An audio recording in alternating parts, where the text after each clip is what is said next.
এই তড়িৎ প্রবাহ আর রাসায়নিক বিক্রিয়া থেকে যে তোর হচ্ছে তড়িৎ বিশ্লেষ্য পদার্থ কি, যে তড়িৎ বিশ্লেষ্য পদার্থ কি, যে যারা হচ্ছে তড়িৎ পরিবহন করতে সক্ষম গলিত অবস্থায় বা হচ্ছে দ্রবীভূত অবস্থায়।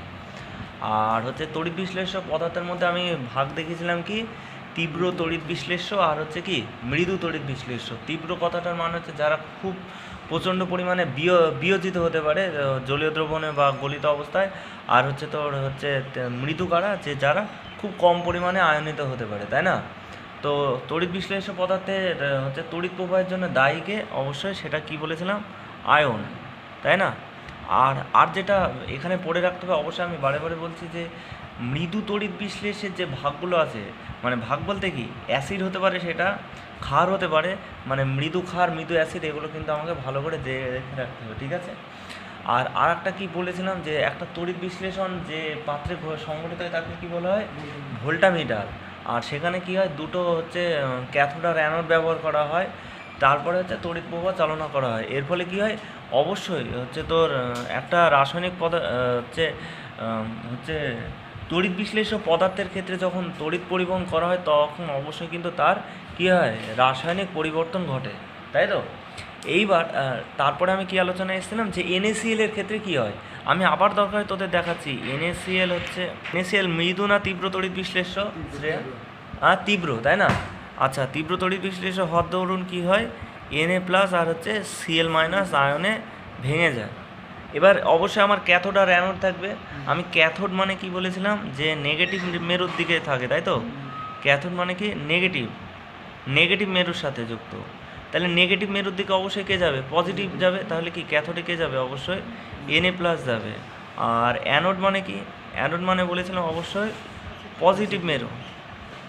তাহলে সেক্ষেত্রে কি হয়, যে কে যায়, অবশ্যই তাহলে Cl- যাবে।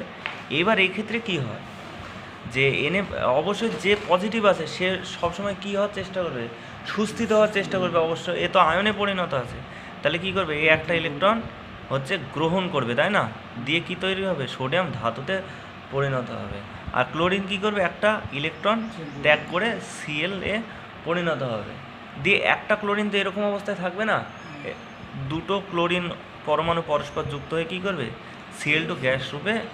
ওই জন্য সোডিয়াম ক্লোরাইডের তড়িৎ বিশ্লেষণে বহু কোয়েশ্চেন হয়। এক হচ্ছে ক্যাথোডে সংঘটিত বিক্রিয়া লেখো, অ্যানোডে সংঘটিত বিক্রিয়া লেখো। অ্যানোড লিখলে আমাকে দুটোই লিখতে হবে, ক্যাথোড লিখলে একটা লিখলে যথেষ্ট। এছাড়াও আছে কি, যে ক্যাথোডে কী উৎপন্ন হয়, কোন মৌল, আর অ্যানোডে কোন মৌল উৎপন্ন হয়। দেখা যাচ্ছে অনেকে বদমাইশি করে কী মনে রাখে, যে ক্যাথোডে ধাতু সোডিয়াম উৎপন্ন হয় আর অ্যানোডে Cl2, হট করে মৌলও বলে দিল। ধাতু মানে কি, সোডিয়াম আমরা সবাই জানি, তাই না? ওই জন্য বলছি প্রত্যেকটা বিক্রিয়া কিন্তু ভালো করে পড়ে রাখবি। আজ যেটা আলোচনা হবে সেটা হচ্ছে তোর জলের তড়িৎ বিশ্লেষণ। আচ্ছা, কি বলছিলাম, এবার আমরা আজকে পড়ব হচ্ছে জলের তড়িৎ বিশ্লেষণ।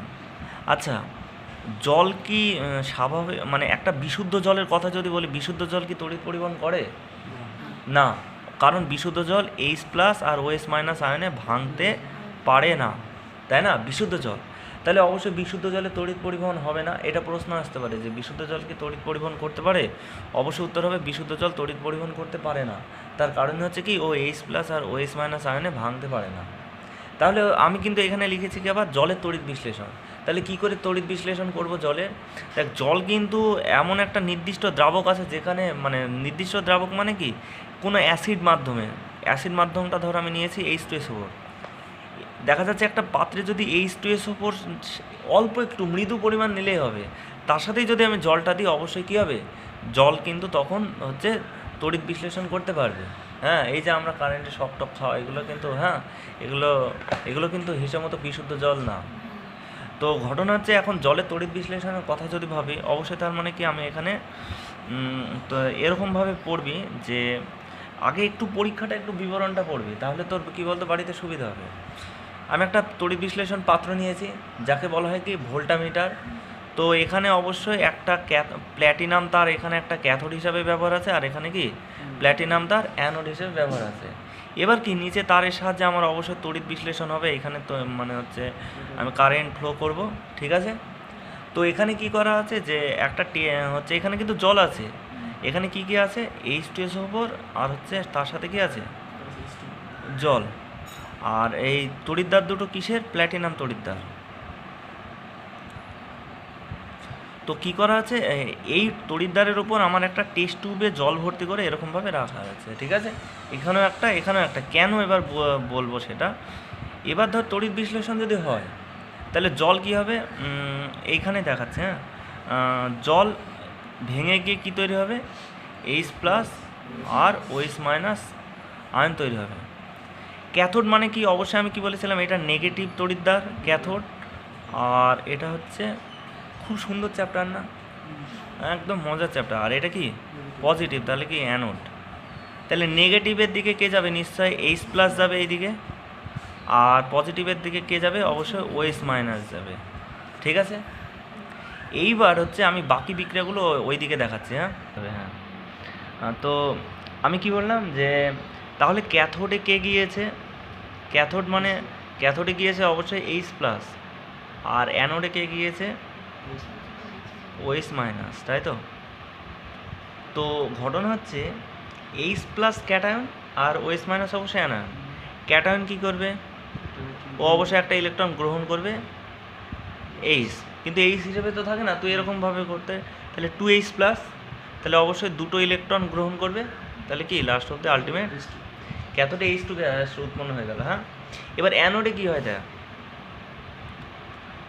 ওএইচ মাইনাস হচ্ছে কি ইলেকট্রন, ও তো ইলেকট্রন ত্যাগ করবে, দিয়ে কী হবে ওএইচ, ঠিক আছে? তো এখানে কি হয়, ওএইচ ভেঙে গিয়ে হচ্ছে তোর O2 প্লাস H2O তৈরি করে, মানে জল। এবার এইটাকে যদি আমি তোর করি, হচ্ছে সমতা বিধান, তাহলে এখানে কী হবে, অবশ্যই 4H, ঠিক আছে? তাহলে এখানে 2H2O, আর এখানে কত হচ্ছে O2, হচ্ছে 4টে অক্সিজেন, তো আচ্ছা ব্যাস হয়ে গেছে, ওকে। তাহলে এখানে তোর অ্যানোডে কী গ্যাস উৎপন্ন হলো, অক্সিজেন, আর ক্যাথোডে কী গ্যাস উৎপন্ন হলো। তো আমি একটা প্রশ্ন লিখেছি দেয়া, যে ক্যাথোডে উৎপন্ন গ্যাস আর অ্যানোডে উৎপন্ন গ্যাসকে তুমি কিভাবে শনাক্ত করবে, তাই না? দেখ কোশ্চেনটা লিখেছে, তো ভালো করে ভাবতো, তোরা এইটে পড়েছিস যে হাইড্রোজেন গ্যাসকে কীভাবে শনাক্ত করা যায়, যে একটা হাইড্রোজেন গ্যাসের সংস্পর্শে একটা যদি জ্বলন্ত পাটকটি আনি, তাহলে কী হয়, নীল শিখায় জ্বলে ওঠে, তাই না? হচ্ছে নীল শিখায় গ্যাসটি হচ্ছে কি, গ্যাসটি হচ্ছে এই পাটকটিটা ধর ওই টেস্ট টিউবের ভেতরে ওইখানটা আমি প্রবেশ করেছি, তাহলে কী হবে, অবশ্যই গ্যাস নীল শিখায় জ্বলে উঠবে। এইভাবে আমি কিন্তু হাইড্রোজেনকে শনাক্ত করব, হলো।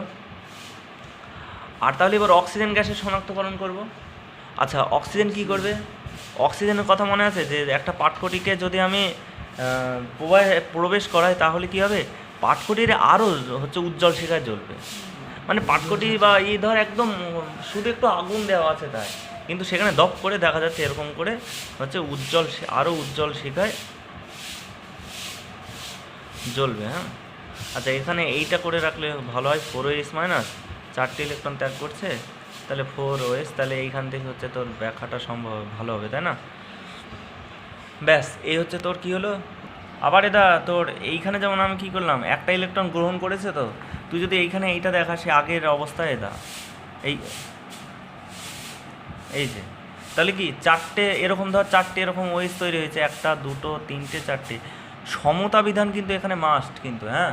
যে দেখা যাচ্ছে ওয়েজ থেকে তো হিসাব মতো আমার অক্সিজেন তো উৎপন্ন হবে না, কি করে হয়, ও এখানে একটা আছে, অক্সিজেন কটা আছে, 2টো আছে, তাই না?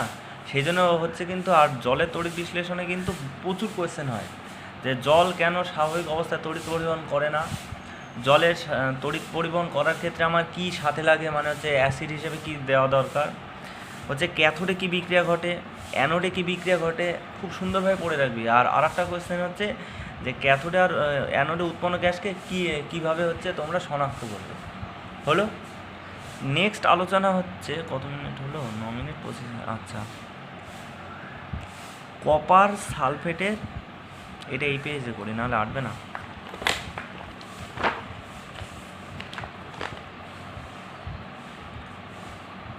কপার সালফেটের জলীয় দ্রবণের তড়িৎ বিশ্লেষণ, তাই তো? কি হচ্ছে তোর বিশ্লেষণ।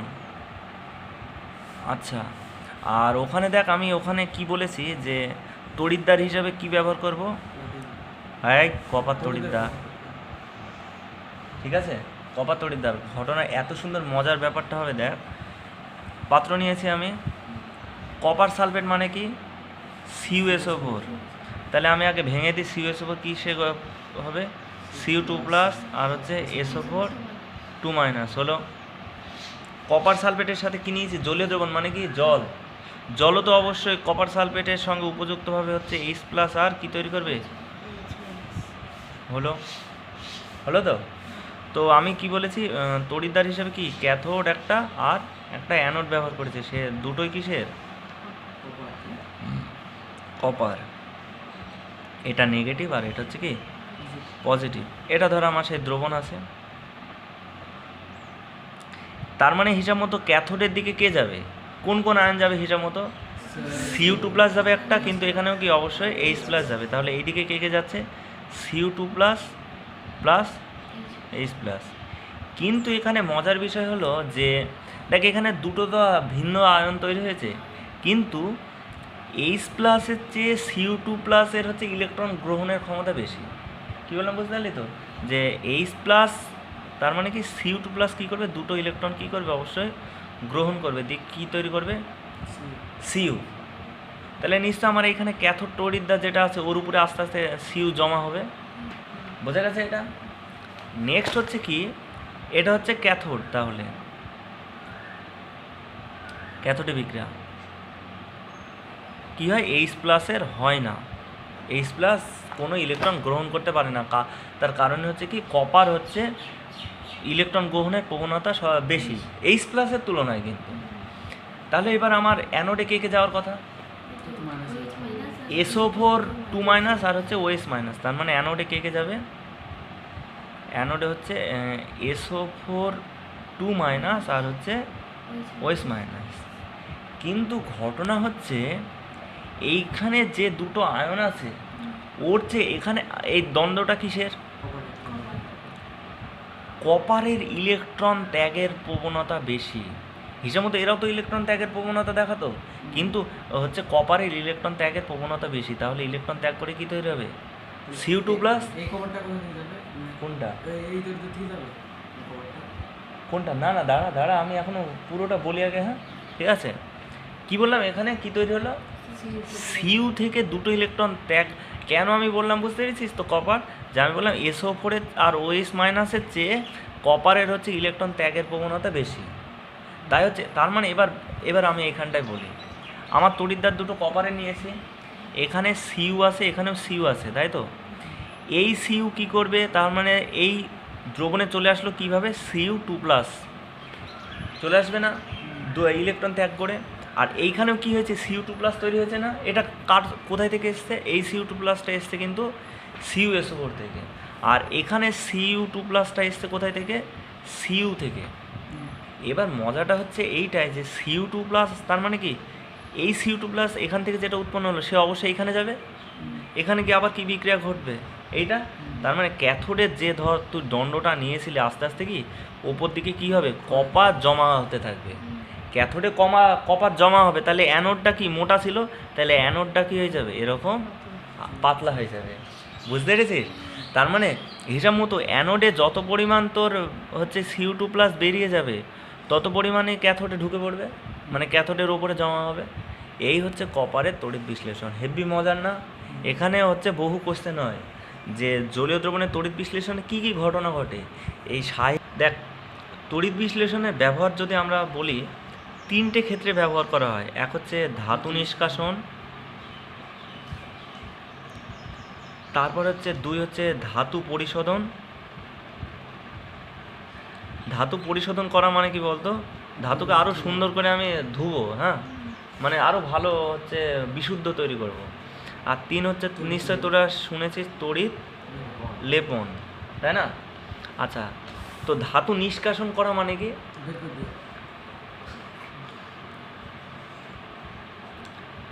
আচ্ছা ঠিক আছে, ধাতু নিষ্কাশন মানে কি ধাতুর কোনো আকরিক থেকে ধাতুকে আমরা নিষ্কাশন করব। তো তড়িৎ বিশ্লেষণ কোন কোন ধাতুর ক্ষেত্রে আমরা ব্যবহার করি জানি, যারা হচ্ছে এর পরে ধাতুর চ্যাপ্টারে পড়বি যে যারা হচ্ছে তীব্র তড়িৎ পজিটিভ তাদের ক্ষেত্রে আমরা হচ্ছে তড়িৎ বিশ্লেষণ মানে পদ্ধতি ব্যবহার করে আমরা ধাতু নিষ্কাশন করতে পারি। এখন তোদের বইয়ে যেটা আছে সেটা হচ্ছে অ্যালুমিনিয়াম ধাতু নিষ্কাশন কিভাবে করা হয়। দেখ, অ্যালুমিনিয়ামের সাধারণত আকরিক হচ্ছে কি বক্সাইট Al2O3, 2H2O, ফুলটাই পড়তে হবে। ধাতু যখন পড়াবো তখন আরও বিস্তারিত বলবো। তো বক্সাইট থেকে প্রথমে কি করা হয়, অ্যালুমিনিয়াম প্রস্তুত করা হয়। অ্যালুমিনিয়াম মানে হচ্ছে Al2O3, ঠিক আছে। তার মোটামুটি তোর গলনাঙ্ক হচ্ছে তোর 2000 ডিগ্রি সেন্টিগ্রেড। এত উচ্চ উষ্ণতা তো আমি গলাবো না, সেই জন্য কী করা হয়, এর সাথে ফ্লুওস্পার যোগ করা হয়। এবার মজাটা দেখ, আমার শুধু কাজ হবে এইটাকে নিয়ে, কি যোগটাকে Al2O3। আচ্ছা, Al2O3কে যদি আমি কোনো একটা ওই তড়িৎদ্বার মানে তড়িৎ বিশ্লেষণ পাত্রে নিশ্চয় আমি রাখি, তাহলে কি হবে, আগে 2Al3 প্লাস 3O2 ভেঙে গেল। তো নিশ্চয় তোরা ভাঙাটা জানিস যে Al2O3 কী হবে, 2Al3 আর হচ্ছে 3O2। এটা কি পজিটিভ আর এটা কি অবশ্যই নেগেটিভ, তাহলে এটা কোন দিকে যাবে, অবশ্যই ক্যাথোড, আর এটা কোন দিকে যাবে, অবশ্যই অ্যানোড। তাহলে ক্যাথোডে কে গেল, 2Al3, এ অবশ্যই ইলেকট্রন বর্জন করবে। আচ্ছা, 2Al3 কী করে ইলেকট্রন বর্জন করা দেখাবে, দেখ এই ইলেকট্রন গ্রহণ হবে, তাই না, 3 × 6 6E, তাহলে কী হবে 2Al। আচ্ছা, আর হচ্ছে কি 3O2 -6E, কী হবে হচ্ছে 3। আচ্ছা, হচ্ছে একটা দুটো করে যদি হয় তাহলে অক্সিজেন পরমাণু দিয়ে, আচ্ছা 3O হচ্ছে, তাহলে কী হবে 3O, 3টে অক্সিজেন পরমাণু, এরা হচ্ছে 2টো অক্সিজেন পরমাণু নিজেদের মধ্যে যুক্ত হয়ে কী হবে, অবশ্যই অক্সিজেন হিসেবে বেরিয়ে যাবে। তাহলে দেখ, মেন কাজ হচ্ছে আমার ক্যাথোডে, তাহলে কি উৎপন্ন হচ্ছে, ক্যাথোডে উৎপন্ন হচ্ছে কিন্তু আমার অ্যালুমিনিয়াম। তার মানে কি, তাহলে ধাতুটা আমি নিষ্কাশন করতে পারলাম। আমার মেন ধাতু ওই বক্সাইটের মধ্যে বা অ্যালুমিনিয়ামের মধ্যে আমার মেন ধাতু কী ছিল, অবশ্যই অ্যালুমিনিয়ামটা আমার কিন্তু নিষ্কাশন হয়ে গেল। এবার ধাতুর পরিশোধন, দেখ ধাতুর পরিশোধন করা মানে কি, আমি বললাম কি হিসাব মতো বিশুদ্ধ ধাতু তৈরি করা। ভালো করে ভাব, আগের আলোচনায় আমি কপার সালফেটের হিসাব মতো কপার তৈরি করলাম না, সেটা কি হিসাব মতো বিশুদ্ধ না। এই যে ধর একটা তড়িৎ বিশ্লেষণ পাত্রে ধর কপার সালফেটেরই আমি জলীয় দ্রবণ নিয়েছি, হ্যাঁ, দুটো উপযুক্ত তড়িৎদ্বার ব্যবহার করলাম, সেটা দুটোই হচ্ছে কপারের। ধর অ্যানোডটা নিলাম অবিশুদ্ধ কপার, অ্যানোডটা নিলাম কি অবিশুদ্ধ কপার, মানে এর মধ্যে কপার ছাড়াও বিভিন্ন উল্টোপাল্টা জিনিস আছে। কী বললাম, কপার ছাড়াও উল্টোপাল্টা মানে অন্যান্য তোর ধাতু থাকতেই পারে। তো তোরা নিশ্চয় দেখলি যে ক্যাথোডে কী হবে, এখান থেকে Cu2+ বেরিয়ে যাবে, তাই তো। তাহলে Cu2+ বেরিয়ে গিয়ে এইখানে কী হবে, দুটো ইলেকট্রন গ্রহণ করে কপার ধাতু হিসেবে মানে কপার ধাতু তৈরি হয়ে গেল। তাহলে অবশ্যই ক্যাথোডের ওপর সেটা কী হবে, আস্তে আস্তে জমা হবে। তাহলে এই ক্যাথোডে তুই যে কপারটা পাচ্ছিস সেটা অবশ্যই বিশুদ্ধ, তাই না, বিশুদ্ধ, কারণ এখান থেকে কি নোংরা। এবার এইখানে অশুদ্ধি পড়ে থাকছে, তো মানে এই অ্যানোডে অশুদ্ধি মানে কি নোংরা হিসাব মতো, কিন্তু এর মধ্যে খুব ভালো ভালো কয়েকটা মৌল পড়ে থাকে, যেমন হচ্ছে সোনা, মানে হচ্ছে Au, Ag, Pt, এইগুলোকেই বলা হয় কি অ্যানোড মাড। দেখ, একটা কোশ্চেন লিখেছে তোদের, অ্যানোড মাড কাকে বলে। তাহলে কী হবে, যে কপার সালফেট থেকে যখন কপারের ধাতুর পরিশোধন করা হয় তখন কী হয়, অ্যানোডের নিচে যে অশুদ্ধিগুলো পড়ে থাকে তাকে বলা হচ্ছে কি অ্যানোড মাড। সেগুলোর মধ্যে কী কী থাকে, সোনা, প্ল্যাটিনাম, সিলভার, এগুলো। তো মজাটা হচ্ছে এখানে যে অ্যানোড মাডের একটা গুরুত্ব আছে। আর যে কপারের তড়িৎ বিশ্লেষণ করে আমি সোনা পাবো, সেই সোনাকে কি আমি ছেড়ে দেবো নাকি, তাই না, সেটাতেও আমার তো হিসাব মতো অর্থকরী গুরুত্ব আছে, বোঝা গেল তো। আর লাস্ট হচ্ছে, রে বাবা রে 19 মিনিট। এবার হচ্ছে আমাদের তড়িৎ লেপন। নিশ্চয়ই তোরা 8-এ তড়িৎ লেপন সম্পর্কে একটু পড়েছিস, সে গ্যালভানাইজেশন মনে আছে, যে লোহার উপর জিঙ্কের প্রলেপ দেওয়াকে, কিন্তু কি পদ্ধতিতে জিঙ্কের প্রলেপটা দেওয়া হয়, নিশ্চয় তড়িৎ বিশ্লেষণ পদ্ধতিতে, সেটাই কি হচ্ছে কি সেই তড়িৎ লেপন। সে একটা মনে আছে লোহার চামচের ওপর ধর আমি জিঙ্কের প্রলেপ দেবো, সেক্ষেত্রে কি ব্যবহার করা হয়, ওই যে যেটা নিচের দিকে থাকবে সেটাকে কি বলেছি ক্যাথোড, আর ওপরের দিকে যেটা থাকবে তার মানে কি অ্যানোড। ধর তার মানে আমি লোহার ওপর জিঙ্কের প্রলেপ দেবো, তাহলে জিঙ্কটাকে কী ধরবো অ্যানোড, মানে যার প্রলেপ দিতে হবে সেটা অ্যানোড, আর যার ওপর প্রলেপ দিতে হবে সেটাকে কি অবশ্যই ক্যাথোড। এগুলো তোরা অবশ্যই জানিস। আর যার প্রলেপ দিতে হবে সেই নিয়ে একটা কি আমি তড়িৎ বিশ্লেষ্য পদার্থ দেবো, তাই না। যে এবার তোদের একটা এইখানে আছে কি জানো, ধর আমি একটা লোহার চামচের ওপর সোনার প্রলেপ দেবো, ঠিক আছে।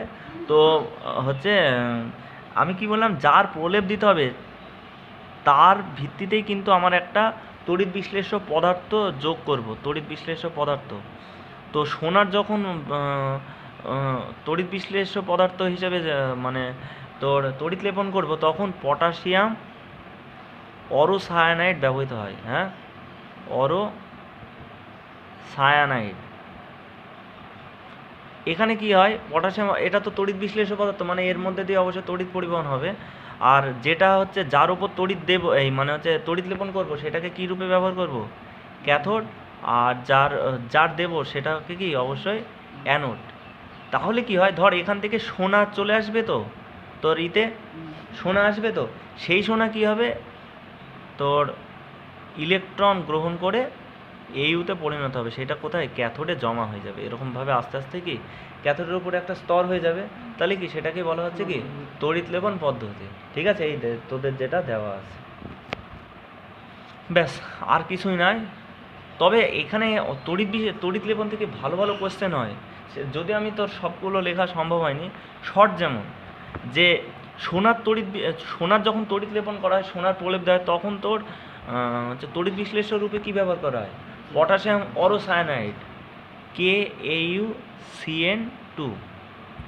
তারপরে আছে দেখা যায় যে সিলভারের তড়িৎ লেপন দেবো, তাহলে সেক্ষেত্রে কী করা হয়, পটাশিয়াম আর্জেন্টোসায়ানাইড KAgCN2। ঠিক আছে, তারপর নিকেলের প্রলেপ দেবো, সেটাকে কী ব্যবহৃত হয়, নিকেল সালফেট। এগুলো আমি শর্টে অবশ্যই লেখাবো, যা তোদের বিস্তারিত আলোচনার কথা সেটা কিন্তু আমার হয়ে গেল, চ্যাপ্টার কমপ্লিট।